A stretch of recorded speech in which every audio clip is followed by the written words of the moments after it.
오늘 함께 살펴볼 말씀은 누가복음 17장 11절에서 19절인데 하나님 나라를 소망하는 예배자라고 하는 제목으로 같이 좀 말씀을 나누려고 합니다. 우리 누가복음 17장 11절에서 19절 말씀 저와 여러분이 한 절씩 교독하도록 하겠습니다. 11절 말씀 제가 읽습니다. 예수께서 예루살렘으로 가실 때에 사마리아와 갈릴리 사이로 지나가시다가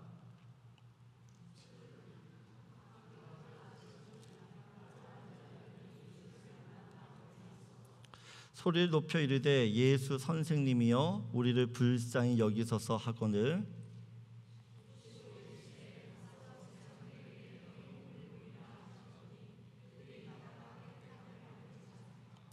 그 중에 한 사람이 자기가 낳은 것을 보고 큰 소리로 하나님께 영광을 돌리며 돌아와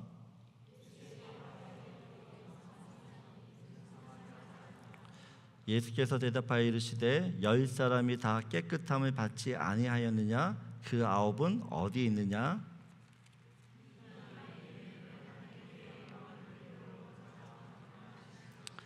(19절) 같이 읽겠습니다. 그에게 이르시되 일어나 가라 내 믿음이 너를 구하여.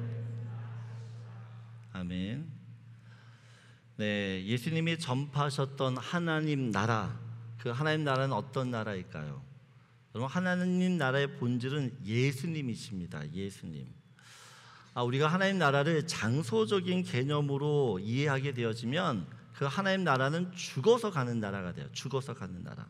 하지만 성경에서 이 하나님 나라를 이야기할 때 구약에서는 이 말쿠트라고 하는 히브리 단어를 쓰고 있고 또한 헬라어는 바실레이아라고 하는 단어를 씁니다. 근데 이 구약의 말쿠트 또한 신앙의 바실레이아 이 모든 것은 통치, 다스림, 주권이라고 하는 의미로 쓰여집니다. 다시 말해서 하나님 나라, 성경에서 말하는 그 하나님 나라는 장소적인 개념보다 통치적인 개념으로 이해를 해야 된다라는 것이에요. 하나님이 통치하고 다스리는 곳이면 그곳은 어디가 되는 거죠? 하나님 나라가 되는 거죠. 하나님 나라가. 여러분, 예수님 당시에 오늘날처럼 국경선이라는 어떤 경계가 명확치 않았습니다. 오늘날의 국경선은 땅으로 정확하게 그 경계를 분명히 하고 있죠. 국가들이 여기는 내 땅, 여기는 우리 땅이라고 어떻게 협의를 해서 그 경계를 정합니다. 하지만 옛날에는 그렇지 못했다라는 것이에요.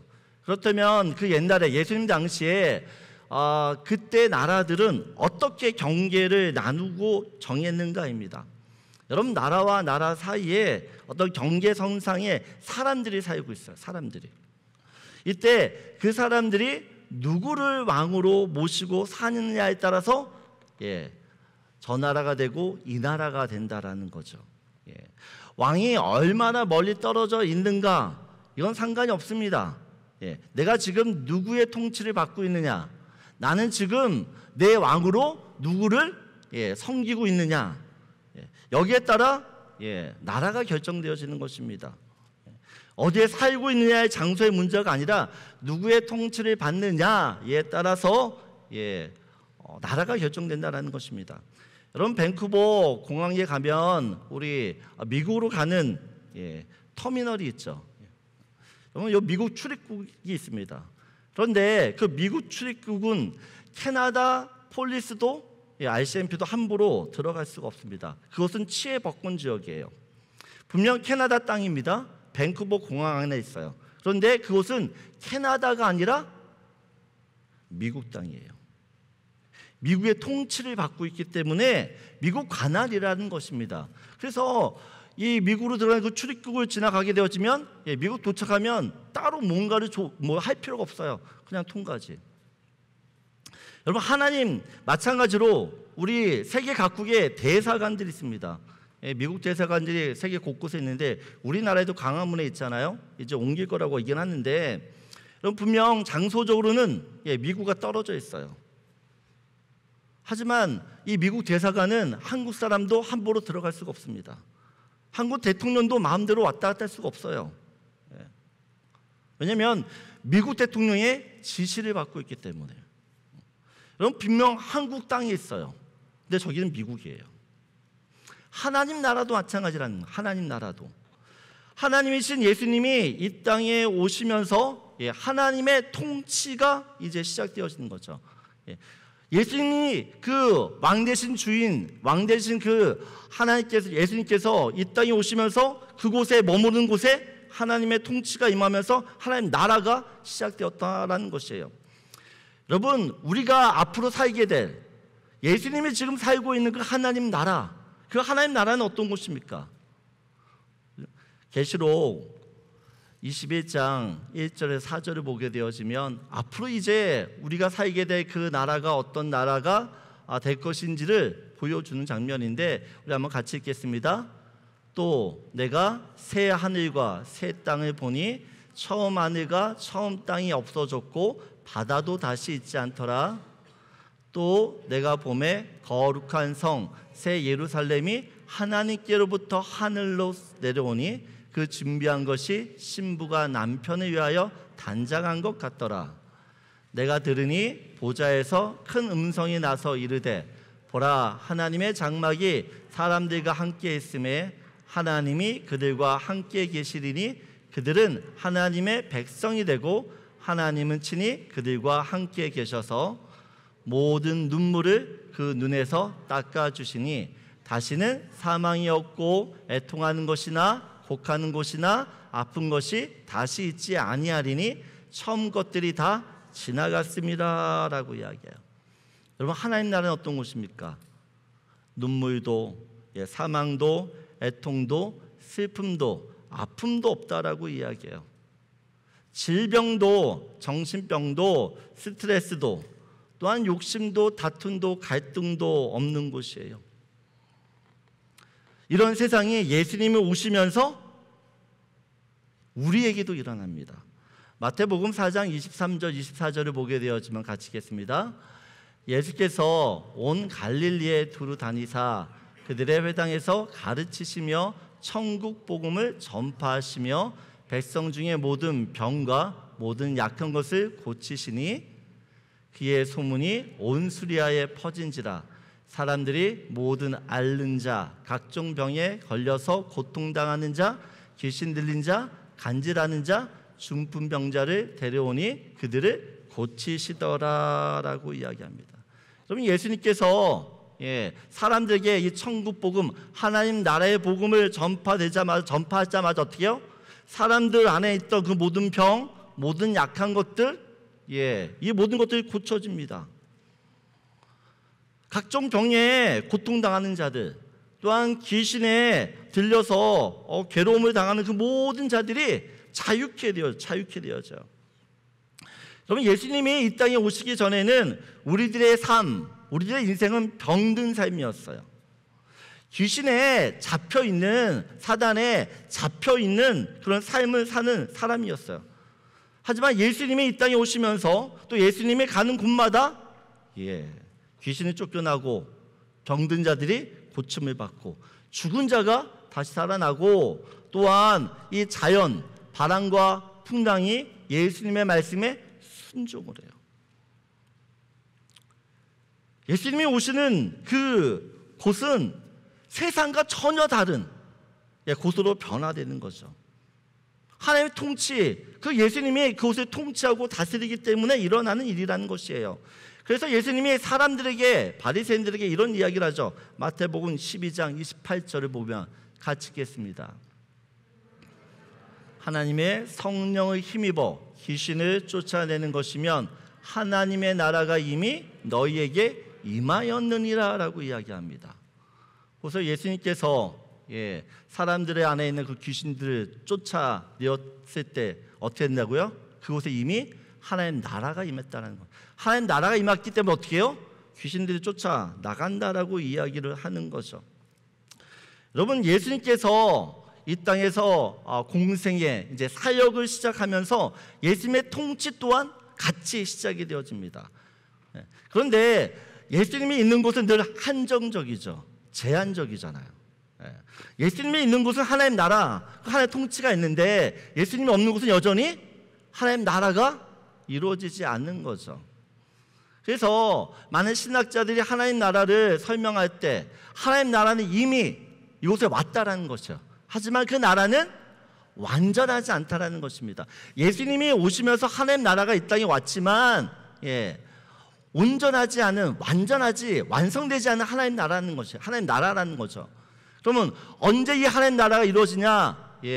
우리를 위해 죽으시고 부활하시고 승천하신 그 예수님이 다시 이곳에 오시는 그날 하나님 나라가 완성되는 것이에요. 완성되는. 여러분, 하나님 나라는 이미 시작되었습니다. 그런데 아직 온전하진 않아요. 그런데 중요한 사실은 예수님을 믿는 모든 성도는 이미 시작된 이 하나님 나라를 경험하며 살 수 있다는 것입니다. 여러분, 예수님을 나의 왕으로 모시고 또 그분의 다스림 가운데 있으면, 그분의 통치를 받게 되어지면 지금 우리는 하나님 나라 안에 거하게 된다는 것입니다. 하나님 나라는 죽어서 가는 나라가 아니라 사실 믿음으로 가는 나라예요. 믿음으로. 우리 그 하나님 나라를 믿음으로 간다라고 이야기합니다. 어떤 믿음이요? 예수님이 나의 왕이시라는 겁니다. 그 예수님이 이제 나를 통치하시는 분이라는 거죠. 그래서 그분이 통치를 받게 되어지면 나는 하나님 나라를 누릴 수밖에 없는 것입니다. 그런데 많은 성도들, 나는 예수를 믿었는데 하나님 나라를 못 누리고 있어요 라고 말하시는 분들이 많아요. 이게 말이 되는 걸까요? 내가 예수님을 왕으로, 구주로 모셨어요. 그런데 하나님 나라를 못 누리고 있대요. 말이 되는 걸까요? 안 되는 걸까요? 말이 안 되는데 그 말이 안 되는 그런 삶을 우리가 지금 살고 있어요. 그러면 진짜 내가 예수님을 믿는지를 확인해 보셔야 됩니다. 예수님이 진짜 나의 왕이 되셨는가? 나는 그분을 내 인생의 왕으로 모시고 살고 있는가? 나는 왕 대신 그 예수님의 통치와 다스림을 받고 있는가? 그럼 많은 크리스찬들 예수님을 머리로만, 지식으로만, 또한 마음으로만 예수님은 나의 왕이십니다 라고 믿어요. 근데 삶에서는 하나님을 나의 왕으로 생각하지 않아요. 그래서 예수님과 상관없이 모든 일을 내가 결정하고 내가 사는 거죠. 예수님의 이름만 왕이에요. 예수님의 이름만 왕이시지 진짜 나한테 왕으로서의 역할을 못하고 있는 거죠. 그렇기 때문에 하나님 나라를 경험할 수 없는 것입니다. 여러분, 우리 진짜 하나님 나라, 그 나라를 경험하는 사람은 어떤 사람이냐? 예수님을 나의 왕으로 모시고 그분의 말씀을 듣고 따르고 순종하고 그분의 인도하심을 받게 되어지면 반드시 그 하나님 나라를 누릴 수밖에 없는 거예요. 누릴 수밖에 없는 거예요. 저는 제가 사랑하는 우리 랭리 은혜교회 모든 성도님들이 정말 예수님을 믿으셨으면 좋겠어요. 정말 예수를 믿어서 그 예수님의 다스림 가운데 있어서 하나님께서 우리에게 주시고자 하는 그 하나님 나라, 그 하나님 나라 가운데 주시는 그 풍성한 은혜, 그 삶 누리셨으면 좋겠어요. 누리셨으면. 그래서 계속해서 우리가 이 하나님 나라를 어떻게 누리는가? 여러분, 우리가 이 세상에 살면서 하나님 나라를 가장 많이 누리고 경험하는 방법이 있습니다. 바로 예배입니다. 예배. 여러분, 예배가 무엇입니까? 여러분은 왜 오늘 하나님께 예배 드리러 왔냐? 왜 예배를 드리죠? 예배라고 하는 이 헬라어 프로스케네오, 존경을 나타내다, 세상의 가치를 나타내다라고 하는 의미를 담고 있습니다. 예배란 뭐냐라고 할 때 하나님께 존경을 나타내는 경건한 의식, 그러니까 인간이 드릴 수 있는 최상의 가치, 내가 할 수 있는 모든 가치를 담아서 하나님께 올려드리는 거, 그것을 예배라고 이야기를 합니다. 좀 더 쉽게 얘기하면 예배는 내가 할 수 있는 최고의 가치와 최고의 어떤 그 정성과 그 경배를 가지고 하나님 높이는 거예요. 여러분, 왜 우리가 하나님을 이렇게 높일까요? 나의 모든 것을 다 가지고 내게 있는 그 모든 것을 다 해서 왜 하나님을 그렇게 높여 예배하냐는 것입니다. 여러분, 우리가 하나님을 예배하는 이유는 단 한 가지입니다. 단 한 가지.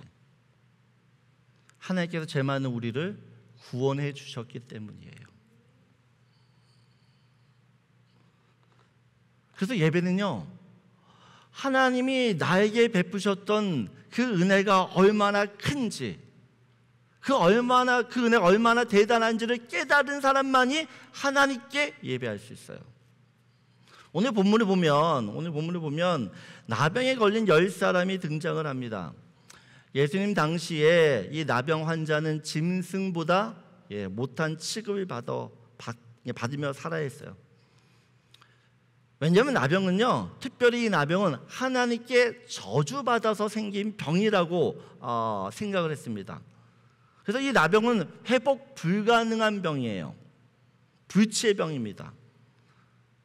왜 하나님께서 이 사람을 저주했느냐? 왜 저주해서 이런 나병을 갖게 했느냐?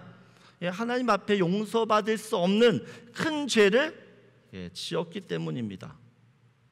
하나님께 죄 지었기 때문에 그 하나님의 저주를 받아 나병에 걸린 거죠.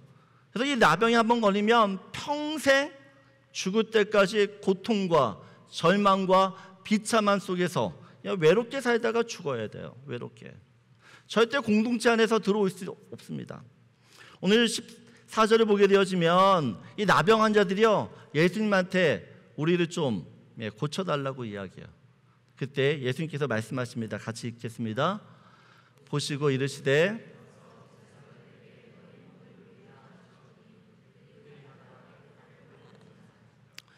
예수님께서 이 나병 환자들을 너무 불쌍히 여기셨어요. 그래서 그래, 너희들 제사장한테 가서 너희 몸을 보여라고 말씀하십니다. 그리고 이 10명의 나병 환자들이 그 예수님의 말씀을 듣고 진짜 제사장한테 달려가요. 근데 달려가는 도중에 병이 깨끗이 나은 겁니다. 절대로 일어날 수 없는 기적이 일어나는 거죠. 그럼 하나님 나라가 임하면 이런 기적은 그냥 일어나요. 그냥. 이 10명의 사람들이 이 기적을 체험한 뒤에 어떻게 행동을 합니까? 오늘 15절, 16절을 보게 되어지며 같이 읽겠습니다. 그 중에 한 사람이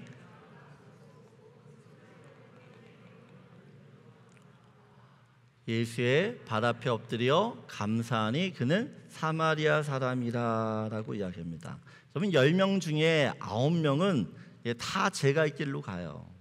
근데 오직 한 사람만이 예수님의 발 앞에 엎드려 감사를 합니다. 16절에 엎드린다라고 하는 이 단어는 경배한다라는 것이에요. 경배한다, 항복한다, 회개한다라고 하는 헬라어의 그 의미를 담고 있습니다. 다시 얘기하면 지금 예수님을 예배하고 있는 거죠. 예배. 여러분, 정말 평생에 이런 은혜가 없는데 그런 큰 은혜를 받아도요, 모든 사람이 다 하나님을 예배하는 게 아니에요. 오늘 지금 우리가 하나님을 예배한다고 이 자리에 왔어요. 우리 교회 참석해서 예배를 드리고 있지만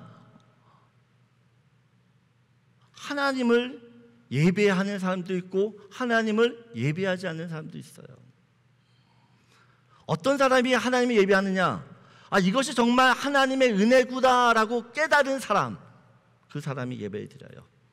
나는 이런 은혜를 받을 자격이 없는데 나한테 왜 이런 은혜를 주셨지? 인정하는 사람이 하나님께 예배를 드려요. 하나님이 나한테 정말 이런 은혜를 주셨구나 라고 그 은혜를 기억하는 사람만이 신령과 진정으로 하나님을 예배해요. 여러분, 우리가 정말 하나님이 받으시는 그 신령과 진정한 예배, 그 예배를 드리려면 절대 놓쳐서는 한 가지가 있습니다. 한 가지 사실. 그게 뭐냐? 내가 예수를 믿기 전에 내가 어떤 존재, 어떤 상태였는지를 아는 게, 기억하는 게 너무 중요합니다. 에베소서 2장 1절을 보게 되어지면 우리 같이 1절, 2절, 3절인데 같이 읽겠습니다. 그때 너희는 그 가운데서 행하여 이 세상 풍조를 따르고 공중의 권세 잡은 자를 따랐으니 곧 지금 불순종의 아들들 가운데서 역사하는 영이라.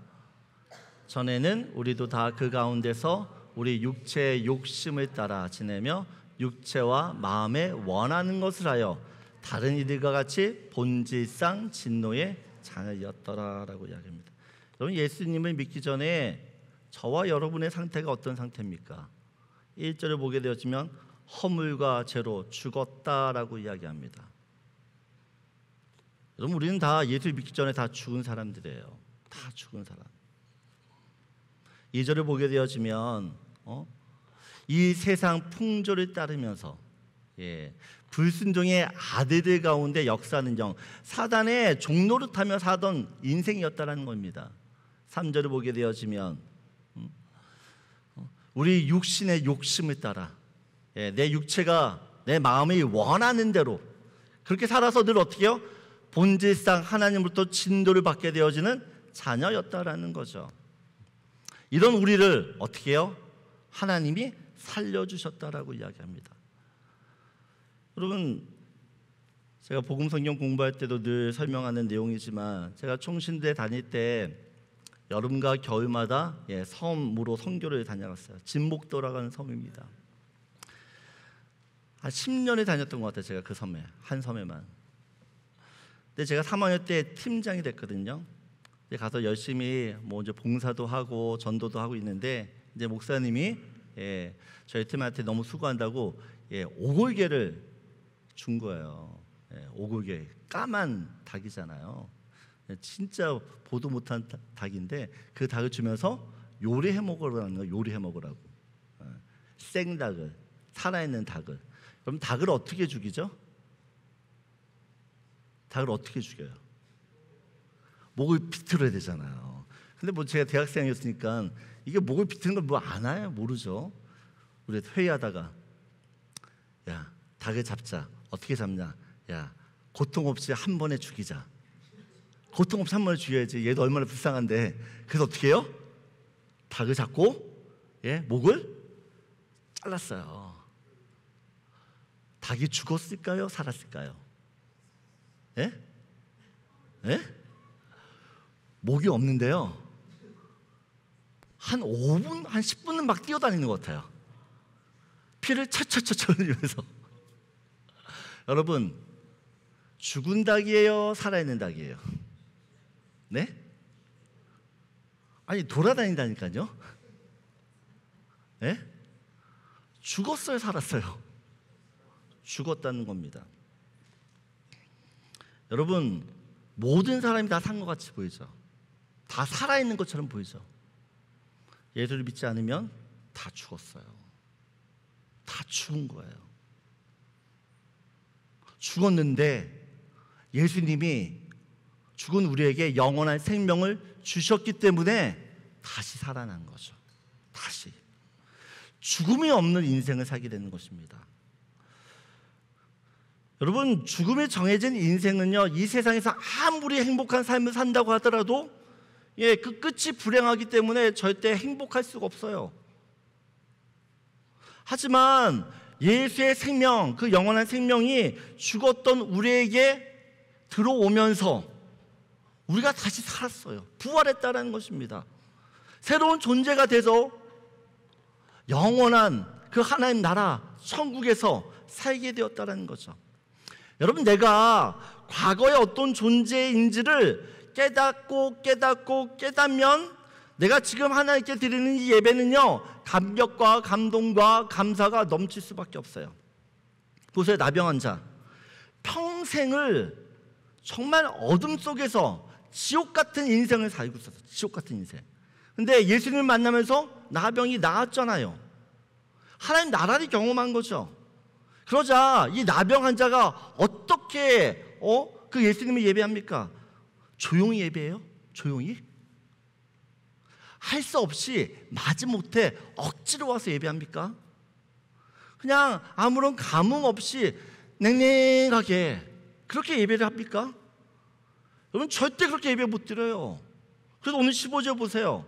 15절도 보면 이 사람이 어떡합니까? 큰 소리로 하나님께 영광을 돌리며 돌아와 라고 이야기를 합니다. 이 나병 환자는 예수님이 자기에게 행하신 그 일 때문에 가만히 있을 수가 없는 거죠. 가만히 있을 수가 없어요. 큰 소리로 뛰어다니면서 어떻게 해요? 하나님이 나한테 하신, 예수님이 나한테 하신 그 주님을 높이는 거죠. 찬양하는 것이에요. 큰 소리로 기뻐 뛰며 나한테 이런 일들이 지금 일어났습니다라고 하고 있어요. 여러분 제 소원이 있어요. 제 소원 중에 하나가 우리 교회 주일날 예배 드릴 때요. 예배 드릴 때 우리 성도님들이 좀 방방 뛰면서 예배 드리기 원해요. 좀 방방 뛰면서 큰 소리로 손뼉 치면서 하나님을 찬양하며 예배하기 원해요. 별로 이렇게 달가워하지 않는 모습이지만 제 소원 중에 하나예요. 제 소원 중에. 그래서 고민 중이에요. 어떻게 하면 우리 성도님들이 예배 드릴 때 정말 그 하나님 앞에 이렇게 이 나병 환자처럼 큰 소리 치면서 하나님께 영광을 돌리면서 예배할 수 있을까? 여러분 유스 수련회에 갔더니 찬양 예배 때 찬양을 하는데요. 우리 유스 애들도 그냥 서서 멀뚱멀뚱 있어요. 진짜 열심히 찬양하는 딱 두 사람이 있더라고요. 한 사람은 우리 최성준 이사님. 옆에서 그냥 방방 뛰면서 막 찬양. 또 누가 하냐? 우리 안성환 전사님의 첫째 딸 아라가 지금 저기 유치부시대 있거든요. 2살 이제 지났는데 그 애가 방방 뛰면서 찬양을 해. 방방 뛰면서. 예배가 뭔지를 아는 거예요, 이 아이가. 여러분 우리가 하나님 나라 가면 가장 많이 하는 일이 뭘까요? 가장 많이 뭘 할 것 같아요, 여러분? 찬양을 예배하겠죠. 근데 그 하나님 나라에서 예배할 때 여러분 지금처럼 예배하실 거예요? 이러고? 절대 이러고 예배 못하죠. 어떻게 이렇게 예배 드려요? 내가 이렇게 깜짝 놀래가지고 절대 못 쳐야지. 여러분 어떻게 딴짓을 해요? 못해요. 절대 하나님의 은혜를 아는 사람은 얌전하게 예배 드릴 수 없어요. 16절을 보세요. 16절 보면 이 나병 환자가 예수님의 발 앞에 엎드려요. 감사해요. 왜 감사합니까? 지옥 같은 그 지옥 같은 인생에서 나를 건져주셨잖아요. 이 나병이 걸렸다라는 것은 내가 하나님의 저주를 받았다는 것인데 하나님으로부터 절대 용서받을 수 없는 그런 사람이었는데, 죄인이었는데 병이 났어요. 하나님의 저주가 풀린 거죠. 하나님이 용서해 주신 것이에요. 근데 보세요, 이 나병 환자들이 뭘 했어요? 한 게 뭐가 있어요? 아무것도 안 했어요. 아무것도. 그냥 하나님 예수님께 어떻게 해요? 그냥 고쳐주신 거지. 은혜를 베푸신 거죠. 여러분 나병 환자는 자기가 얼마나 큰 은혜를 받았는지를 알기 때문에 하나님께, 예수님께 엎드려 감사하는 거죠. 여러분 나병 환자가 자기가 고침받은 그날만 예수님께 감사했을까요? 그날만? 여러분 나병 환자가 분명히 병이 나았지만 살다가 힘든 일을 겪을까요? 안 겪을까요? 힘든 일 겪죠. 어려운 일 겪죠. 근데 그런 일 겪을 때마다 그 옛날 내가 그 나병 환자로 있을 그 시점만 생각하면 지금은 어떻게 해요? 그때보다 나은 거잖아요. 그러니까 감사가 저절로 나오는 거죠. 여러분 하나님께 예배를 드릴 때마다 내가 정말 얼마나 큰 은혜를 받았는지 느껴지십니까? 내가 예수 믿지 않았을 때 그 과거의 삶이 얼마나 비참했고 피폐했고 불행했고, 그래서 늘 불안했고 소망 없는 그 쳇바퀴 같은 인생을, 그런 인생을 살았다는 것을 알면 나를 구원해 주신 그 주님에 대한 감사가 점점 깊어지죠. 내게 베푸신 그 하나님의 은혜가 너무 크다는 것을 알기 때문에 내가 주를 위해서 어떻게 살까, 자꾸 주님을 위해 살고 싶어지는 그 마음들이 커질 수밖에 없다는 것입니다. 여러분, 이 나병 환자는 예수님을 만나기 전과 만난 후의 삶이 완전 달라요. 비포 애프터가 다른 거죠. 하나님을 경험하기 전에 그 삶과 하나님 나라를 경험했을 때 그 삶, 완전히 다른 거, 완전히. 여러분, 만약에 우리가 지금 예배를 드리는데 아무런 감동이 없고 아무런 감격이 없고 아무런 감사가 없다 그러면 여러분, 지금 나한테 뭔가 문제가 있는 거예요. 나한테. 여러분, 이 예배는요, 과거의 나를 마주하게 되어져. 와, 과거에 내가 이런 존재였는데. 그러면서 나를 새롭게 하신, 나에게 새로운 생명을 주신, 나에게 하나님 나라를 누리게 하시는 그 하나님을 만나게 되는 거죠.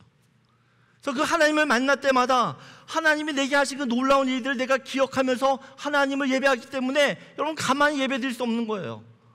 기뻐 뛰면서 내가 할 수 있는 최고의 모든 것들을 다 드리면서 그렇게 방방 뛰면서 예배하는 거죠. 방방 뛰면서. 여러분, 우리가 정말 온 마음 다해 하나님을 예배할 때 하나님 어떻게 반응하실까요? 하나님, 야, 내가 너한테 이런 큰 은혜를 주었으니까 당연히 나한테 이런 예배 드려야지, 이렇게 반응하실까요? 예? 아니잖아요.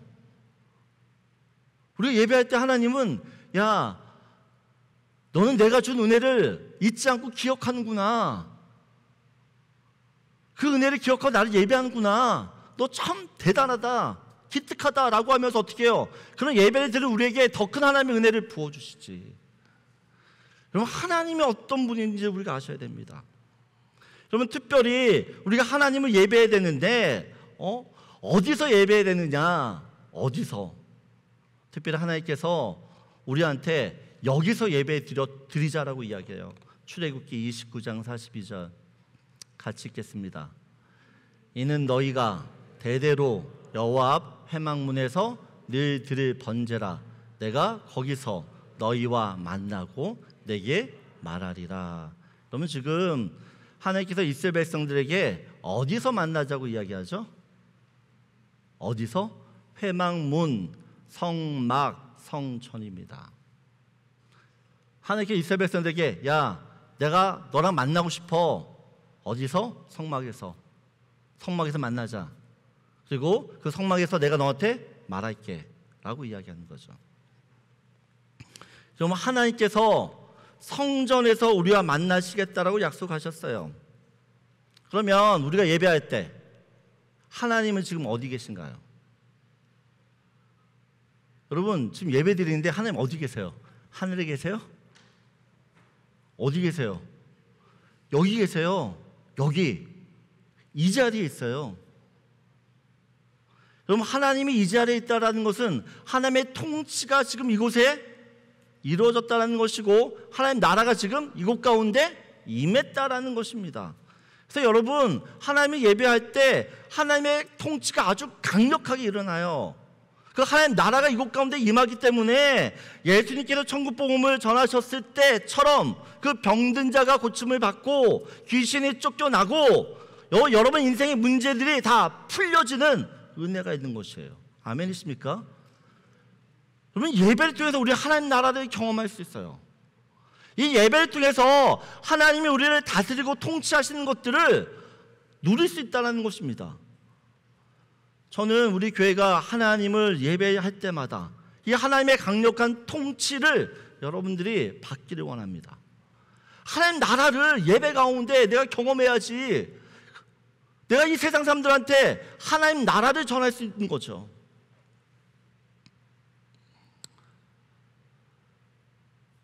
우리가 지금 앞으로 우리 교회는 어떤 교회냐라고 할 때 이제 저 5가지 사역들을 할 거예요.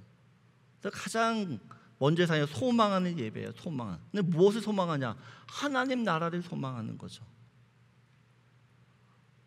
예배 드릴 때 그 하나님을 체험하고 경험하고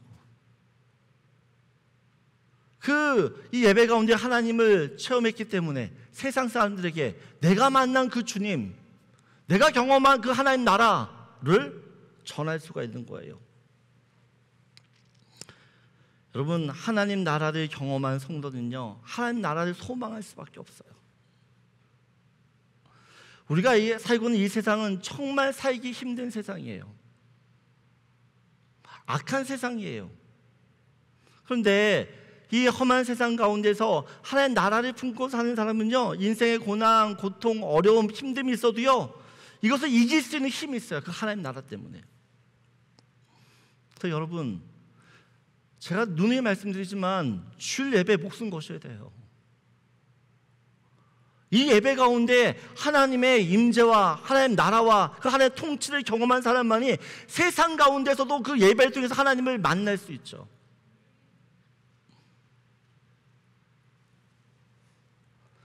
여러분, 매일의 삶 가운데서 예배 드리셔야 돼요. 예배할 때 그곳에 하나님 함께 하시고 하나님의 통치가 있기 때문에 모든 어둠이 떠나가게 되는 것이에요. 그래서 예배하는 사람은 절대로 망하지 않아요. 저는 우리 모든 교회 성도님들이 이 하나님을 예배함으로 하나님 나라를 누리며 사는 저 여러분들에게 소원합니다. 그래서 여러분과 마지막으로 나누고 싶은 한 가지 말씀이에요. 우리 같이 읽겠습니다. 매일의 삶에서 하나님이 통치하시는 예배를 드려 하나님 나라를 경험하십시오. 여러분, 성도는요, 예배하는 사람이에요. 평생의 예배자로 여러분 사셔야 됩니다. 예배자로 살 때 하나님 나라를 누리는 저 여러분들 될 줄 믿습니다. 우리 다 일어나셔서 마지막 찬양하고 축도함으로 마칩니다.